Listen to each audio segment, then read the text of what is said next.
Okay, hi students. അപ്പോൾ നമ്മൾ first ചാപ്റ്ററിൻ്റെ ബേസിക് കോൺസെപ്റ്റ്സ് ഓഫ് കെമിസ്ട്രി എന്ന് പറയുന്ന ചാപ്റ്ററിൻ്റെ 2 ക്ലാസ് ഓൾറെഡി കഴിഞ്ഞു. അപ്പോൾ ഇനി തേർഡ് ക്ലാസ് ആണ്. തേർഡ് ക്ലാസ് ഞാൻ വളരെ ഷോർട്ടായിട്ടുള്ളൊരു ക്ലാസ് ആണ്. ഇത് സിഗ്നിഫിക്കൻറ്റ് ഫിഗേഴ്സ് ആണ് നമ്മൾ കഴിഞ്ഞ ക്ലാസ്സിൽ പറഞ്ഞു നിർത്തിയത്.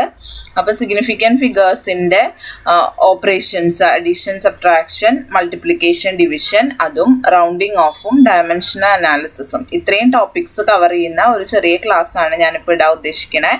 അപ്പോൾ ഫസ്റ്റ് നോക്കാം, അഡീഷൻ എന്താ സിഗ്നിഫിക്കൻറ്റ് ഫിഗേഴ്സ് എന്ന് എല്ലാവരും ഓർക്കുന്നുണ്ടല്ലോ അല്ലേ? അതായത് number of meaningful digits which are non വിത്ത് സെർട്ടിനിറ്റി അല്ലേ? നമുക്ക് ഷുവർ ആയിട്ട് അറിയാവുന്ന അർത്ഥവത്തായിട്ടുള്ള നമ്പറുകളുടെ എണ്ണത്തിനെയാണ് നമ്മൾ എന്തെന്ന് പറയുന്നത്, ആ ഡിജിറ്റ്സിൻ്റെ എണ്ണത്തിനെയാണ് സിഗ്നിഫിക്കൻറ്റ് ഫിഗേഴ്സ് എന്ന് പറയുന്നത്. സിഗ്നിഫിക്കൻറ്റ് ഫിഗേഴ്സ് കണ്ടുപിടിക്കാനായിട്ട് നമ്മൾ 5 റൂൾസ് ഒക്കെ നമ്മൾ പഠിച്ചിട്ടുണ്ട്. ഇനി അടുത്തത് അഡീഷൻ സബ്ട്രാക്ഷനിൽ എങ്ങനെയാണ് സിഗ്നിഫിക്കൻറ്റ് ഫിഗേഴ്സ് വരുന്നത് എന്നാണ്. അപ്പോൾ നമ്മളിപ്പോൾ 3 നമ്പേഴ്സ് നമ്മൾ ആഡ് ചെയ്യാൻ പോവാണ്. അഡീഷനാണ് ഞാനിവിടെ കൊടുത്തിരിക്കുന്നത്. 3 നമ്പേഴ്സ് നമ്മൾ എന്ത് ചെയ്യാൻ പോവാണ്, ആഡ് ചെയ്യാൻ പോവാണ്. അപ്പോൾ ആദ്യത്തെ 12.11 എന്നാണ്. എല്ലാം നോൺ സീറോ ഡിജിറ്റ്സ് ആണ്. അതുകൊണ്ട് തന്നെ ഇതിലെ എല്ലാ നമ്പേഴ്സും എന്താണ്, മീനിങ് ഫുൾ ആണ്. അപ്പോൾ സിഗ്നിഫിക്കൻറ്റ് ഫിഗേഴ്സ് എന്ന് പറയുന്നത് ഇതിലത്തെ എത്രയാണ്, 4 ആണ്. ഇനി 18.0 എന്ന് പറയുകയാണെങ്കിൽ എത്ര സിഗ്നിഫിക്കൻറ്റ് ഫിഗേഴ്സ് ഉണ്ട്? ഈ 0 സിഗ്നിഫിക്കൻ്റ് ആണ്. അതായത് നമ്മൾ 4th റൂളാണെന്ന് തോന്നുന്നു. Right end of the number significant figure ആയിരിക്കും if they are the part of the decimal point. Decimal പോയിന്റിന്റെ ഭാഗമായിട്ട് വരികയാണെങ്കിൽ ഈ വലത്തെ അറ്റത്തുള്ള സീറോസ് എല്ലാം എന്ത് തന്നെയാണ്, സിഗ്നിഫിക്കൻ്റ് ആണ് എന്ന് നമ്മൾ റൂള് പഠിച്ചിരിക്കുന്നു. അപ്പോൾ 18.0 എത്ര സിഗ്നിഫിക്കൻറ്റ് ഫിഗേഴ്സ് ഉണ്ട്? 3 സിഗ്നിഫിക്കൻറ്റ് ഫിഗേഴ്സ് ഉണ്ട്. ഇനി 1.012 നോക്കുക. ഈ 0 സിഗ്നിഫിക്കൻ്റ് ആണ്. കാരണം എന്താണ്, ഈ 2 നോൺ സീറോ നമ്പേഴ്സിൻ്റെ ഇടയിൽ വരുന്ന 0 സിഗ്നിഫിക്കൻ്റ് ആണ് എന്ന് നമ്മൾ പഠിച്ചിട്ടുണ്ട് അല്ലേ?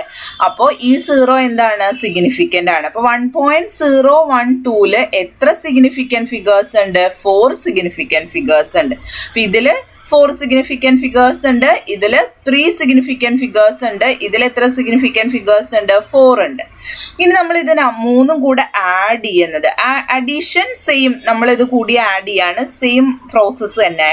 നമ്മൾ സിഗ്നിഫിക്കൻറ്റ് ഫിഗേഴ്സിൻ്റെ ടേംസിൽ പറയുമ്പോൾ, അതായത് എന്താ റൂൾ എന്ന് വെച്ച് കഴിഞ്ഞാൽ, ആഡ് ചെയ്ത് കിട്ടുന്ന റിസൾട്ട് നമ്പറിൽ നമ്മൾ ആഡ് ചെയ്യാൻ ഉദ്ദേശിക്കുന്ന നമ്പേഴ്സിൻ്റെ ഡെസിമൽ പോയിന്റിൻ്റെ തൊട്ടടുത്ത് കിടക്കുന്ന ഡിജിറ്റ് എത്രയാണ്, ഏറ്റവും കുറവ് വരുന്നത് എത്രയാണോ അത്ര തന്നെ നമ്മുടെ റിസൾട്ടിലും വരണം. അതായത് ഇതിൻ്റെ ഡെസിമൽ പോയിന്റിന്റെ റൈറ്റ് സൈഡിൽ എത്ര നമ്പർ ഉണ്ട്? 2 നമ്പർ ഉണ്ട്.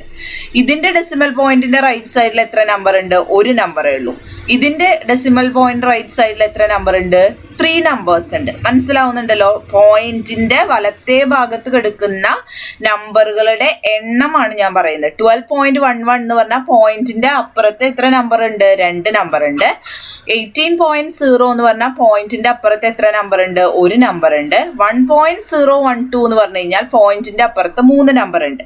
ഓക്കെ, അപ്പൊ നമ്മുടെ ആഡ് ചെയ്ത് കിട്ടുന്ന റിസൾട്ടിൽ ഈ 3 എണ്ണത്തിലും പോയിന്റിന്റെ റൈറ്റ് സൈഡിൽ ഏറ്റവും കുറവ് കിടക്കുന്ന നമ്പർ ഏതാണോ അത്ര തന്നെ നമ്മുടെ റിസൾട്ടിൽ പാടുള്ളൂ. അപ്പൊ ഇതിൽ എത്രയേ ഉള്ളൂ പോയിന്റ്? ഇതിൽ 3ലും നമ്മൾ കമ്പയർ ചെയ്യുമ്പോൾ ഇതിലാണ് പോയിന്റിന്റെ അപ്പുറത്ത് ഏറ്റവും കുറവ് നമ്പർ, അതായത് 1 നമ്പർ. ഓക്കെ, അപ്പോൾ 1 ഡിജിറ്റേ നമ്മുടെ എന്തിലും വരാൻ പാടുള്ളൂ, റിസൾട്ടിലും വരാൻ പാടുള്ളൂ. ഓക്കെ, അഡീഷന് നമ്മൾ തന്നിരിക്കുന്ന നമ്പേഴ്സിന്റെ എന്താണ്, പോയിന്റിന്റെ റൈറ്റ് സൈഡിൽ എത്ര നമ്പേഴ്സ് ഉണ്ട് നോക്കുക, അതിൽ ഏറ്റവും കുറവ് ഏതാണെന്ന് നോക്കുക, അത്ര തന്നെയേ നമ്മുടെ റിസൾട്ടിൽ പോയിന്റിന്റെ റൈറ്റ് സൈഡിൽ വരാൻ പാടും. അപ്പൊ ഇത് ആഡ് ചെയ്താൽ കിട്ടുന്നത് 31.122 ആണ്. ഓക്കെ, എത്രയാണ് കിട്ടുക? 31.122. അപ്പൊ ഇതിൽ എത്ര സിഗ്നിഫിക്കൻറ്റ് ഫിഗേഴ്സ് ഉണ്ട്? എല്ലാതും നോൺ സീറോ ആണ്, അതുകൊണ്ട് സിഗ്നിഫിക്കൻ്റ് ആണ് എല്ലാ നമ്പേഴ്സും. 1 2 3 4 5 സിഗ്നിഫിക്കൻറ്റ് ഫിഗേഴ്സ് ഉണ്ട്. ശരിയല്ലേ? ഇതിൽ ഡെസിമൽ പോയിന്റിന്റെ അപ്പുറത്ത് റൈറ്റ് സൈഡിൽ എത്ര നമ്പേഴ്സ് ഉണ്ട്? 3 നമ്പേഴ്സ് ഉണ്ട്. പക്ഷെ എത്രയേ വരാൻ പാടുള്ളൂ? 1 നമ്പറേ വരാൻ പാടുള്ളൂ. സോ നമ്മൾ എന്ത് ചെയ്യണം? ഇതിനെ റൗണ്ട് ഓഫ് ചെയ്യണം. 31.122 എന്നുള്ളത് എന്തായിട്ട് മാറി? 31.1 എന്നായി. കാരണം എന്താ, ഇതിലെ ഏറ്റവും ചെറിയ നമ്പർ നോക്കുമ്പോൾ 18.0, അതിൽ 1 ഡിജിറ്റേ ഉള്ളൂ. അപ്പോൾ അതുകൊണ്ട് നമ്മുടെ റിസൾട്ടിലും എന്താ പാടുള്ളൂ? ഡെസിമലിന്റെ റൈറ്റ് സൈഡിൽ ഒറ്റ ഡിജിറ്റേ പാടുള്ളൂ. ഓക്കെ, ക്ലിയർ ആയെന്ന് വിചാരിക്കണം. ഇനി നെക്സ്റ്റ് നമുക്ക് നോക്കാനുള്ളത് multiplication and division of significant figures ആണ്. ഇനി അടുത്ത ഓപ്പറേഷൻ. അപ്പൊ ഇത് നമ്മൾ പറഞ്ഞത് അഡീഷനും സബ്ട്രാക്ഷനും സെയിം റൂള് തന്നെയാണ്. ഓക്കെ, ഇനി മൾട്ടിപ്ലിക്കേഷനും ഡിവിഷനും സെയിം റൂളാണ്. അപ്പൊ നമ്മൾ നോക്കുകയാണെങ്കിൽ എന്താണ്, മൾട്ടിപ്ലൈ ചെയ്യാനുള്ള നമ്പേഴ്സ് നോക്കുക. അപ്പോൾ ഇവിടെ ഞാനൊരു എക്സാമ്പിൾ കൊടുത്തിരിക്കുന്നത് 2.5 × 1.25 ആണ്. 2.5 എത്ര സിഗ്നിഫിക്കൻറ്റ് ഫിഗേഴ്സ് ഉണ്ട്? 2 എണ്ണം ഉണ്ട്. 1.25 എത്ര സിഗ്നിഫിക്കൻറ്റ് ഫിഗേഴ്സ് ഉണ്ട്? 3 സിഗ്നിഫിക്കൻറ്റ് ഫിഗേഴ്സ് ഉണ്ട്. ഓക്കെ, അപ്പോൾ ഇത് മൾട്ടിപ്ലൈ ചെയ്ത് കിട്ടുന്ന ആൻസറിൽ ഈ നമ്പറിൽ ഏറ്റവും കുറവ് സിഗ്നിഫിക്കൻറ്റ് ഫിഗേഴ്സ് ഏതിലാണോ ഉള്ളത് അത്ര തന്നെ സിഗ്നിഫിക്കൻറ്റ് ഫിഗേഴ്സ് ആൻസറിൽ പാടുള്ളൂ. അപ്പോൾ ഡെസിമൽ പോയിന്റിന് പ്രാധാന്യമൊന്നുമില്ല, total number of significant figures ആണ് നോക്കേണ്ടത്. അതിൽ ഏതാണോ കുറവ് വരുന്നത് അത്ര തന്നെ സിഗ്നിഫിക്കൻറ്റ് ഫിഗേഴ്സ് ആയിരിക്കണം നമ്മുടെ ആൻസറിലും ഉണ്ടാവേണ്ടത്. ഓക്കെ, നേരത്തെ പറഞ്ഞത് എന്തായിരുന്നു? ഡെസിമൽ പോയിന്റിന്റെ റൈറ്റ് സൈഡിലുള്ള ഡിജിറ്റ്സിന്റെ എണ്ണം നോക്കുക. അതിൽ ഏറ്റവും കുറവ് ഏതാണോ അത്ര തന്നെ ഡിജിറ്റ് ആൻസറിൽ ഡെസിമൽ പോയിന്റിന്റെ റൈറ്റ് സൈഡിൽ പാടുള്ളൂ. മൾട്ടിപ്ലിക്കേഷൻ ഡിവിഷൻ വരുമ്പോൾ നമ്മൾ മൾട്ടിപ്ലൈ ചെയ്യുന്ന അല്ലെങ്കിൽ ഡിവൈഡ് ചെയ്യുന്ന നമ്പേഴ്സിനെ നോക്കുക. അതിൽ സിഗ്നിഫിക്കൻറ്റ് ഫിഗേഴ്സ് കണ്ടുപിടിക്കുക. അതിൽ ഏറ്റവും കുറവ് സിഗ്നിഫിക്കൻറ്റ് ഫിഗേഴ്സ് എത്രയാണോ അത്ര തന്നെ സിഗ്നിഫിക്കൻറ്റ് ഫിഗേഴ്സേ നമ്മുടെ റിസൾട്ടിൽ പാടുള്ളൂ. Okay, in multiplication and division with significant figures the answer can not have more significant figures than either of the original numbers. Clear ആയല്ലോ? അപ്പോൾ ഇവിടെ നോക്കുക, ആൻസർ കിട്ടുക 3.125 ആണ്. ടോട്ടൽ എത്ര സിഗ്നിഫിക്കൻറ്റ് ഫിഗേഴ്സ് ഉണ്ട്? 4 സിഗ്നിഫിക്കൻറ്റ് ഫിഗേഴ്സ് ഉണ്ട്. പക്ഷെ എത്രയേ പാടുള്ളൂ? 2 സിഗ്നിഫിക്കൻറ്റ് ഫിഗേഴ്സേ പാടുള്ളൂ. അപ്പോൾ നമ്മൾ ഇതിനെ റൗണ്ട് ഓഫ് ചെയ്തു, 3.1 എന്ന് റൗണ്ട് ഓഫ് ചെയ്തു. അപ്പോൾ റൗണ്ട് ഓഫ് ചെയ്യണതിന് നമുക്ക് കുറച്ച് റൂൾസ് ഉണ്ട്. ഇനി അതാണ് നമ്മൾ അടുത്ത് പഠിക്കാൻ പോണത്, റൗണ്ടിങ് ഓഫ് ദ റിസൾട്ട്. ഇനി 3 റൂൾസ് നമുക്ക് പഠിക്കാനുണ്ട്. നമുക്ക് last number, if the digit following the last number to be retained is less than 5, the last digit is left unchanged. അതായത് നോക്കുക, ഇപ്പൊ 7.612 എന്ന് പറയണതിൽ എത്ര സിഗ്നിഫിക്കൻറ്റ് ഫിഗേഴ്സ് ഉണ്ട്? 4 സിഗ്നിഫിക്കൻറ്റ് ഫിഗേഴ്സ് ഉണ്ട്. ഇപ്പൊ ക്വസ്റ്റ്യൻ ഇതാണ്, round of two 3 significant figures. 3 significant figure ആയിട്ട് എന്ത് ചെയ്യണം? റൗണ്ട് ഓഫ് ചെയ്യണം. ഈ എല്ലാത്തിൻ്റെയും ക്വസ്റ്റ്യൻ എന്ന് പറയുന്നത് 3 സിഗ്നിഫിക്കൻറ്റ് ഫിഗേഴ്സ് ആക്കിയിട്ട് ഈ റിസൾട്ടിനെ എന്ത് ചെയ്യണം? റൗണ്ട് ഓഫ് ചെയ്യണം. ക്ലിയർ ആണല്ലോ? അപ്പം ഞാൻ നോക്കാം, ഈ ലാസ്റ്റ് ഡിജിറ്റ് ആണ് നമുക്ക് എന്ത് ചെയ്യേണ്ടത്? കളയേണ്ടത്. ഓക്കെ, ഇതാണ് നമുക്ക് എന്ത് ചെയ്യേണ്ടത്? റീറ്റെയിൻ ചെയ്യേണ്ടത്. ഈ സെക്കൻഡ് ഡിജിറ്റ് 1 2 2 3 എന്നുള്ളത് ഈ ഡിജിറ്റ് നമുക്ക് റീറ്റെയിൻ ചെയ്യണം. ഈ റീറ്റെയിൻ ചെയ്യുന്നതിൻ്റെ റൈറ്റ് സൈഡിലുള്ളത് അതാണ് digit following the last number two B retain. Then retain ചെയ്യേണ്ട നമ്പർ 1, അതിനെ ഫോളോ ചെയ്യുന്നത് ഏതാണ്? ഇത് 2. ആ ഫോളോ ചെയ്യുന്നത്, അതായത് ഈ 2 അത് 5നേക്കാൾ കുറവാണല്ലോ. 5നേക്കാൾ കുറവാണെങ്കിൽ നമ്മൾ എന്ത് ചെയ്യണം? ഈ റീറ്റെയിൻ ചെയ്യേണ്ട നമ്പർ ഒന്നും ചെയ്യേണ്ട, അങ്ങനെ തന്നെ നിർത്തുക. ഈ 2നെ വെറുതെ ഇവിടെ നിന്ന് കട്ട് ചെയ്ത് കളയാം. ഒന്നുകൂടി പറഞ്ഞുതരാം. 7.612നെ നമുക്ക് റൗണ്ട് ഓഫ് ചെയ്യണം 3 സിഗ്നിഫിക്കൻറ്റ് ഫിഗർ ആയിട്ട്. അപ്പോൾ റീറ്റെയിൻ ചെയ്യേണ്ട നമ്പർ ഏതാണ്? 1 ആണ്. ഓക്കെ, അതിൻ്റെ തൊട്ടടുത്ത ഡിജിറ്റിനെ നമ്മൾ നോക്കുക, അത് 2. അതായത് 5നേക്കാൾ കുറവാണല്ലോ. 5നേക്കാൾ കുറവാണെങ്കിൽ നമ്മൾ ഒന്നും ചെയ്യേണ്ട, ആ നമ്പറിനെ അങ്ങോട്ട് കട്ട് ചെയ്ത് കളയാം. ഇനി അടുത്ത് നോക്കുക, 6.526ൽ 4 സിഗ്നിഫിക്കൻറ്റ് ഫിഗേഴ്സ് ഉണ്ട്. റീറ്റെയിൻ ചെയ്യേണ്ടത് 2 ആണ്. റീറ്റെയിൻ ചെയ്യുന്നതിൻ്റെ ഡിജിറ്റിൻ്റെ തൊട്ടപ്പുറത്ത് ഫോളോയിങ് ഡിജിറ്റ് ഏതാണ്? 6 ആണ്. ഇത് 5നേക്കാൾ കൂടുതലാണ്. 5നേക്കാൾ കൂടുതലാണെങ്കിൽ നമ്മൾ എന്ത് ചെയ്യണം?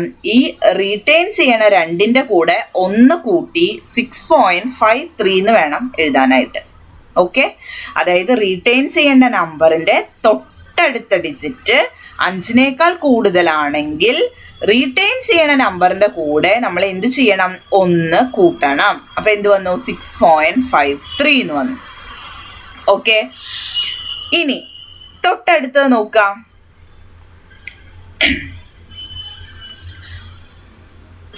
8. ഇനി നമുക്ക് ഡൗട്ട് വരാൻ സാധ്യതയുള്ളത്, ഇപ്പൊ നമ്മൾ പറഞ്ഞു റീറ്റെയിൻ ചെയ്യുന്ന നമ്പറിന്റെ തൊട്ടടുത്തത് ലെസ് ദാൻ 5 ആണെങ്കിൽ അത് അങ്ങനെ തന്നെ റീറ്റെയിൻ ചെയ്യേണ്ട നമ്പർ അങ്ങനെ തന്നെ നിൽക്കുക, കളയേണ്ട നമ്പർ കട്ട് ചെയ്ത് കളയാം. ഇനി റീറ്റെയിൻ ചെയ്യുന്ന നമ്പറിന്റെ തൊട്ടടുത്ത നമ്പർ 5നേക്കാൾ കൂടുതലാണെങ്കിൽ റീറ്റെയിൻ ചെയ്യുന്ന നമ്പർ, നിലനിർത്തേണ്ട നമ്പറിന്റെ കൂടെ എന്ത് ചെയ്യണം? 1 കൂട്ടണം.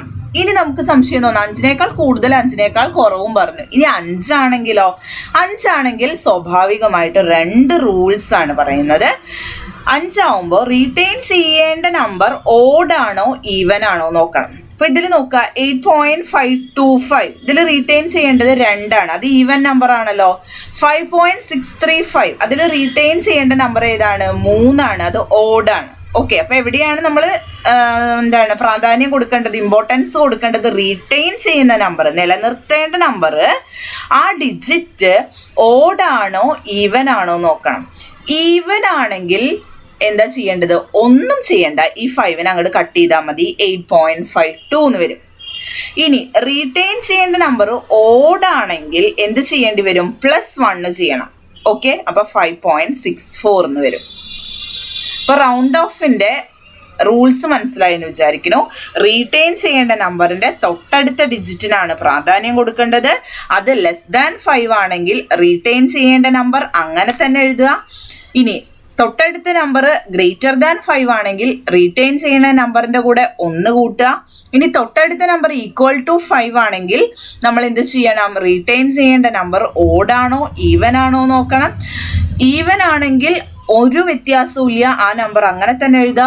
ഓഡ് ആണെങ്കിൽ അതിൻ്റെ കൂടെ 1 കൂട്ടി എഴുതുക. 3 + 1 4 വന്നു. ഓക്കെ, ഇനി നമ്മുടെ അടുത്ത ടോപ്പിക് വന്നിട്ട് ഡയമെൻഷണൽ അനാലിസിസ് ആണ്. ഈ ഡയമെൻഷണൽ അനാലിസിസ് എന്ന് പറയുന്നത് നമ്മൾ ഫിസിക്സിൽ എനിക്ക് തോന്നുന്നു 2nd ചാപ്റ്ററിൽ വളരെ ഇമ്പോർട്ടൻ്റ് ആയിട്ട് നമ്മൾ പഠിക്കുന്ന ഒരു ഭാഗമാണ് ഡയമെൻഷൻ അനാലിസിസ്. കെമിസ്ട്രിയിൽ അത് ജസ്റ്റ് എന്താണെന്ന് മാത്രമേ നമ്മൾ പറയുന്നുള്ളൂ. അതായത് നമ്മളിപ്പോൾ പല സിസ്റ്റം ഓഫ് യൂണിറ്റ്സ് ഉണ്ട് എന്ന് പറഞ്ഞപ്പോൾ CGS സിസ്റ്റം ഉണ്ട്, അതുപോലെ SI സിസ്റ്റം ഉണ്ട്. അപ്പോൾ ഒരു സിസ്റ്റം ഓഫ് യൂണിറ്റിൽ നിന്ന് മറ്റൊരു സിസ്റ്റം ഓഫ് യൂണിറ്റിലേക്ക് നമുക്ക് കൺവേർട്ട് ചെയ്യണം. അതിന് വേണ്ടിയിട്ട് നമ്മൾ യൂസ് ചെയ്യുന്ന മെത്തേഡാണ് ഡയമെൻഷണൽ അനാലിസിസ്, അല്ലെങ്കിൽ അതിന് വിളിക്കുന്ന വേറൊരു പേരാണ് ഫാക്ടർ ലേബൽ മെത്തേഡ് അല്ലെങ്കിൽ യൂണിറ്റ് ഫാക്ടർ മെത്തേഡ് എന്ന് പറയുന്നത്. അതായത് ഒരു സിസ്റ്റം ഓഫ് യൂണിറ്റ്സിൽ നിന്ന് മറ്റൊരു സിസ്റ്റത്തിലേക്ക് കൺവേർട്ട് ചെയ്യാനായിട്ട്, അതുപോലെ ഫോർമുലാസ് ഡിറൈവ് ചെയ്തെടുക്കാനായിട്ട്, അതുപോലെ തന്നെ ഇങ്ങനെ സ്റ്റാൻഡേർഡ് സിസ്റ്റത്തിലുള്ള ഫോർമുലാസ് ഡിറൈവ് ചെയ്തെടുക്കാൻ, അതുപോലെ ഒരു സിസ്റ്റം ഓഫ് യൂണിറ്റിൽ നിന്ന് മറ്റൊരു സിസ്റ്റത്തിലേക്ക് കൺവേർട്ട് ചെയ്യാനൊക്കെ നമ്മൾ യൂസ് ചെയ്യുന്ന മെത്തേഡിനെയാണ് എന്ത് പറയുന്നത്? Dimension analysis. അതിനെ വിളിക്കുന്ന വേറെ പേര് എന്താണ്? ഫാക്ടർ ലേബൽ മെത്തേഡ് അല്ലെങ്കിൽ യൂണിറ്റ് ഫാക്ടർ മെത്തേഡ്. ഓക്കെ, അപ്പോൾ ഇത്രയാണ് ഇന്ന് ഈ ക്ലാസ്സിൽ നമുക്ക് പറയാനുള്ളത്. ഇനി നമുക്ക് ഇതിൻ്റെ കുറച്ച് 2 സെറ്റ് പ്രോബ്ലംസ് ആണ്. ഒന്ന് സയൻറ്റിഫിക് നൊട്ടേഷൻ്റെ പ്രോബ്ലം, സിഗ്നിഫിക്കൻറ്റ് ഫിഗേഴ്സിൻ്റെ പ്രോബ്ലം ആണ് ഈ സെക്ഷനിൽ നമ്മൾ ബാലൻസ് നിർത്തിക്കണേ. അത് ഞാൻ അടുത്ത ക്ലാസ് ആയിട്ട് ഇടാം. അപ്പോൾ ഇത്രയും കണ്ട് നോട്ട്സ് സബ്മിറ്റ് ചെയ്യുക. നോട്ട് എഴുതാത്ത കുറേ കുട്ടികളുണ്ട് കേട്ടോ.